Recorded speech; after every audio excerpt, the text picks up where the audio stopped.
June 14th. We were down in Panama. We'd been there for about 10 days. Typical job. We get the word, we pack up, we hop on the plane, we go to Charleston, we stayed there for a day, we went down to Panama. We shoot our video and we come back. No problem. Okay. Typical job. This time, it's June 14th, and it's about noon when Matt came in on the convoy from the Atlantic side to the Pacific side. And he'd been shooting video on the convoy, and he was real excited when he came to the Atlantic side. He was saying, Greg, I'm going to be flying on a helicopter. I love to fly. People admired him. You know, they liked him deep down, and I could tell that too the day we found out that he was killed in that crash. He talked about, you know, bad timing. You know, that was supposed to be a day for, you know, gaiety and, you know, happiness, spontaneity, that sort of thing, because that was also the day we had the organization day. You know, we were going to play baseball and eat, drink, and it's the same day we found out he died.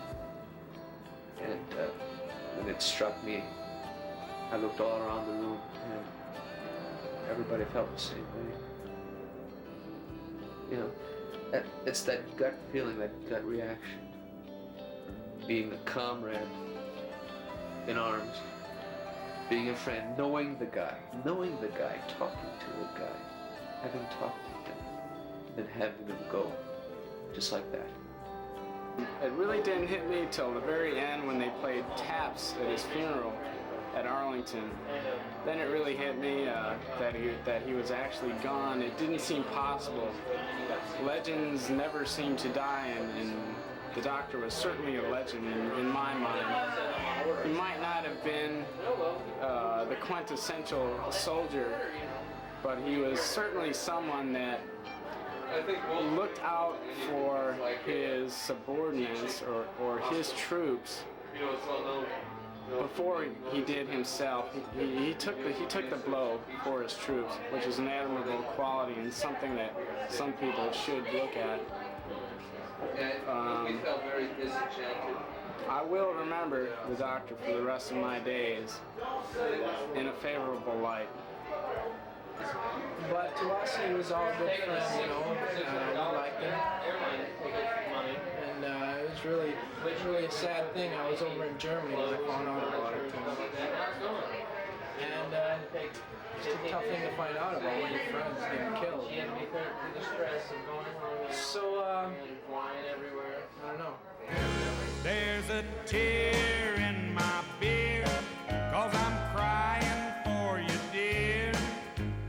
You are on my lonely mind. Into these last few you wouldn't know if him always kidding around and joking around in the unit, but he's a very sensitive person. Very sensitive. He tries so hard.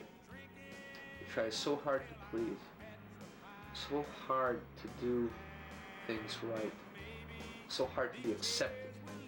When we had a inspection or an inventory by our company commander, usually at a change of command or something of that sort, quarterly inventory, and they would ask for a particular camera model, and he would blurt out its particular model number down to the last letter, dash, period, C, and every detail, and he knew all he just memorized all of them.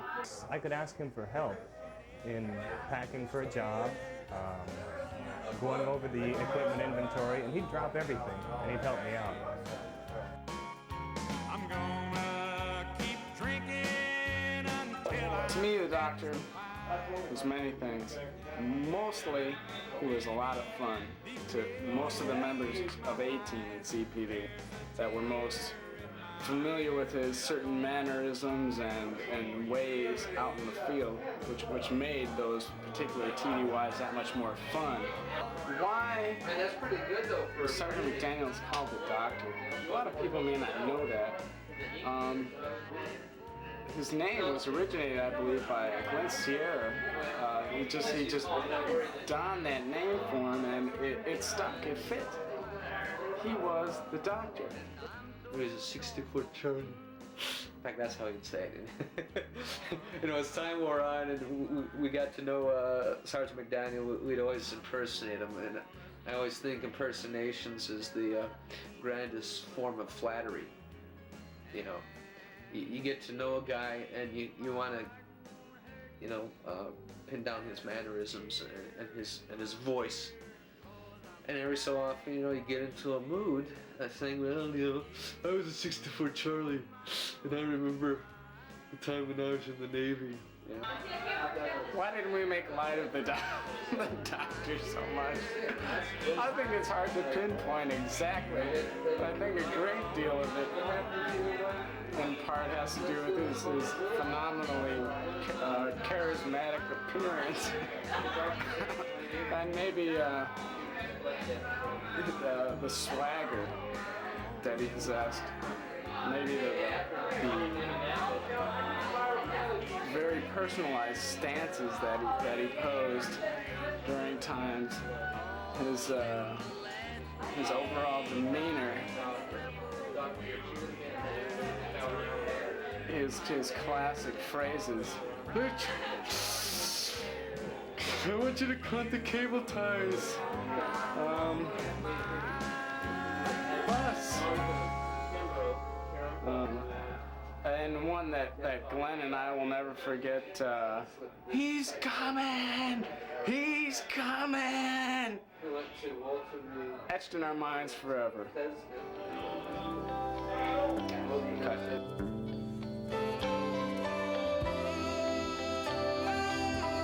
Once he'd gone, I realized all that he meant to me.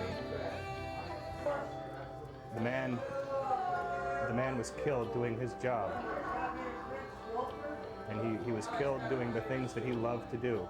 He was flying, he was shooting, not video, but stills. But still, that's part of his job. And he did it. And he did it because he wanted to do it. And sometimes I feel that Mac is looking down on us and saying, weep not, for I am happy.